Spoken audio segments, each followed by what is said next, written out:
Hey everybody, welcome to Cooking with Kells. We're back again. I ain't seen you since last year because it was our Daniel fast, and we'll do something totally different than we did last time, but something really simple. At my house, this is a go-to for my wife Karen, aka Cookie, who is a vegan by choice, you know, with the food she eats. So it is curry chickpea. It's really easy, really quick, and we're gonna do it for you. So some of you that will be only eating potatoes, well, you don't have to eat just potatoes, even though there are some great potatoes recipes they can do, and I'll show you some of those as we get along. But for now, really simple. So we've got salt, pepper, and some allspice, some pimento, right here. I've kind of crushed it up and I have it in here. We have some onions, some garlic, some thyme, and they call these spring onions depending on where you come from, and we have some potatoes which we're going to throw in with the chickpea. I have some chickpea over here. You can choose whether you want to use fresh chickpeas or you can use the canned chickpeas, whatever the case may be. I've got for my household, there's like 5 of us. I've got like 2 cans worth over there. And one of the things you should, we have curry powder. Curry is a big thing, so my wife always likes to use 2 different kinds. This is one of her favorites, so we'll use some curry to spice that up. And one of the things that we need to, when I'm saying salt, one of the things you also need to know, with salt, Darius was just looking at it, table salt, so these ones actually have some sugar in it. So for your Daniel fast, really and truly, this isn't the salt if you're using salt. We have all different kinds. You got sea salt, kosher salt, Himalayan sea salt. All of these are really great, and great things that you can use even in your meal, right? So you can be creative. You can use regular onion, or you can use like the red onion or the Spanish onion, whatever you're fancy. We usually like scotch bonnet peppers, but today I'm gonna add to my little recipe, I'm just gonna use some chili peppers. Gonna chop this up, chop it up real quick. And these peppers, and I keep the seeds in them just because of the fact that once you're using it, it will retain the heat. So all these peppers will stay in there, it will retain the heat. You don't need to throw the seeds out, it's not a big deal. These are really, really tasty. So all of this I'm gonna take and I'm gonna throw it into my chickpea mix. Onions, I'm just roughly chopping it, I'm gonna throw it in. My spring onion, I'll do this the way my mama taught me, my wife does it. We just mash it up, and that's going to be inside of your chickpeas as you're going. So these are my seasonings right here. I'm going to take it, and you're going to see me bring it over. I'm going to throw it in with my chickpea. I've got my salt, my pepper. So I've already measured these out. This will be in here. And this is something you can do real quick. Now your garlic, you can choose to do it in a myriad of ways. Old school size, you just crush it and squash it. You can choose to chop it up if you wish, depending on who you are. If you want to chop up your garlic, or you can mince it, whatever the case may be. We just like to have them really just crushed so you can get the flavor inside of the chickpea. And you can pull them out as you need, but at the same time, they will give flavor to everything that you've got. So I like it really garlicky because it gives you some taste. We're throwing that in there. Last but not least, like I said, our curry, right? Now I'm old school, I'll just shake them in, but if you're just in measure your curry, I'm saying I'm gonna mix it up. I've got maybe a tablespoon here, and I'm using a tablespoon the other one. And what you don't wanna do is put too much. And one of the things that my wife actually taught me is if you put too much curry, it gets bitter, and you don't want your food to start getting bitter. Now a lot of it, as you do it more often, you will figure some of these things out. You'll learn to put a little bit less.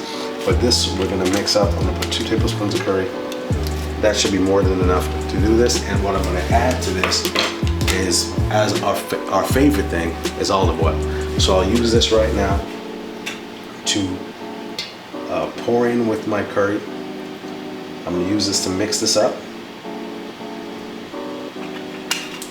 And it's gonna create a bit of a paste. Now, one of the things I do is I like to use a glove if I have it, especially where curry is concerned, because curry will stain and it will be on your hands for a minute. So I'm not trying to do that right now. I gotta work in the morning, okay? So we're gonna mix this up, and as you can see, we're just gonna mix it up. And That's what you want to do. You want to make sure that everything is mixed inside. So I've got the curry with the chickpeas, with fresh thyme, with the spring onion or green onion. I've got my regular onion. I've got my garlic. I've got my pimento in there. I've got my chili peppers or my Scotch bonnet, as you would like it, because we use Scotch bonnet a lot. I just threw in some chilies this time, and I'm gonna mix it up. And you know what? One more thing I'm gonna add, actually, now that I think about it, I'm gonna add a carrot. It would add some sweetness to the meal. It's really tasty. It'll go along with my potatoes. So I'm making a mess, but I'm doing it here.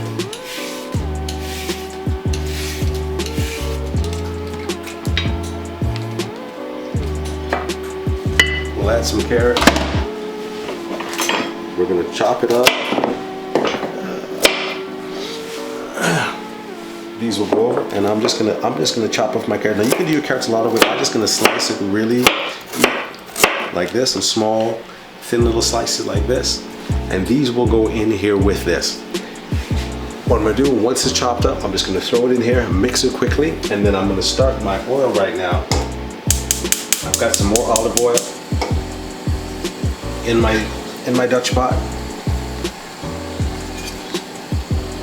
I'm gonna warm it up, and then I'm gonna start cooking it. So once I do, I'll bring it over to the pot. Once I throw those things in, I'll bring it over to the pot. We'll watch it start sizzling, and I'll show you how quickly, and this didn't take me much time. Usually your prep time is the longest period of time that you have.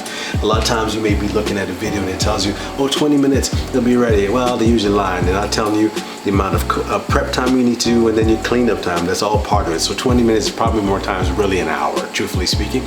So a little bit of time to prep. Get your stuff in there, get it seasoned. If you can let it sit for a while, it's always best. But with chickpeas, it's not gonna absorb as much, so you don't really have to worry. Just quickly season it. We're gonna throw it in, and then we're also gonna add a couple of things just to add to it, okay? And I'm gonna show you that. So just bear with me 1 minute. We'll throw it in the pot shortly, and I'll show you what it looks like when it kicks. Stay tuned. Okay, so this is what I say. Well, throwing it all in here. It's something that it's almost like one of those one-pot meals. You got everything together. I threw it in, even with my potatoes, I just threw it in, because what you're gonna do, we're gonna saute it for a little bit. We're gonna throw in some water and some coconut milk. So coconut milk is gonna be the other thing we're adding to this. You want your pan hot, so you want it to sizzle when you throw things in, okay? You don't want things going in when they're not sizzling. So you want it to sizzle when it goes in. And we're just gonna let that saute for a bit. I'm gonna fill this with a little bit of water.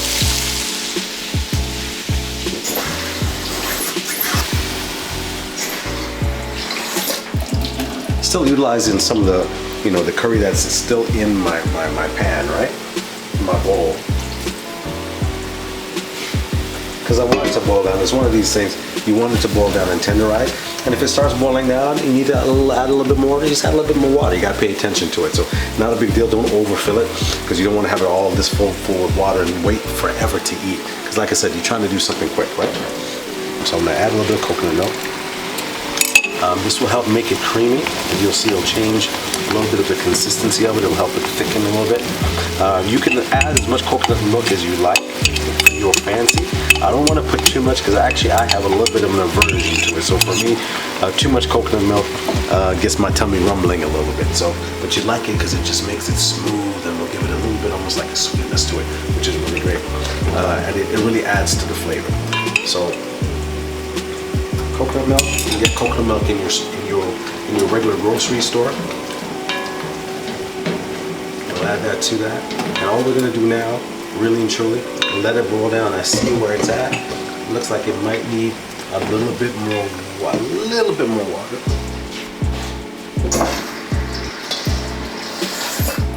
Because I want to make sure that the potatoes will boil down and will get tender.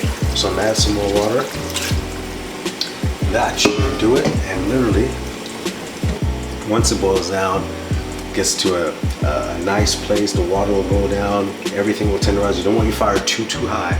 You want to put it on medium heat, let it boil down, get tender, and then it'll be ready to eat. And you can make your choice of what you want to eat it with afterwards. We've got some brown rice, like Quincy taking this today. Use some brown rice to mix up with some vegetables. You can use brown rice.